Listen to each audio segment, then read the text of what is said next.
భగవద్బంధువులందరికీ విజ్ఞప్తి, మన డిఐఈ కాలనీలో వేయించేసి ఉన్నటువంటి శ్రీ సువర్చలాసమే సంజీవిని భక్తమాన్ దేవస్థాన ప్రాంగణమందున శ్రీరామనవమి ఏప్రిల్ 6వ తేదీ శ్రీరామనవమి మహాపర్వదిన సందర్భంగా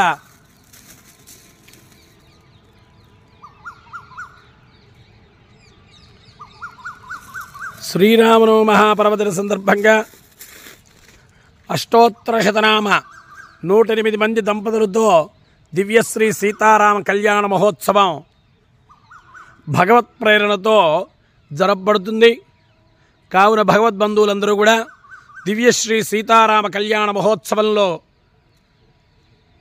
సంకల్పం చేసుకుని స్వామివారికి తలంబ్రాలు, సీతారామచంద్రమూర్తులకి తలంబ్రాలు పోసి తలంబ్రాల అక్షంతలు ప్రసాదంగా తీసుకుని భగవదానుగ్రహానికి పాత్రోతులు కోరుచున్నాం.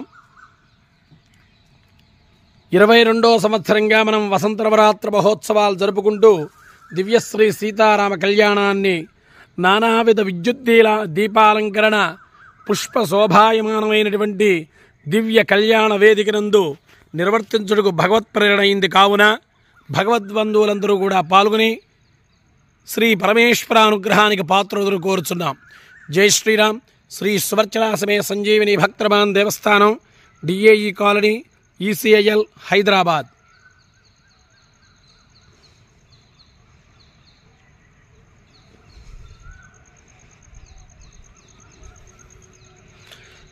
భగవద్బంధువులు కళ్యాణ మహోత్సవానికి వచ్చేటప్పుడు పంచపాత్ర ఉద్ధరణి, ఒక కొబ్బరికాయ తెచ్చుకుంటే సరిపోతుంది.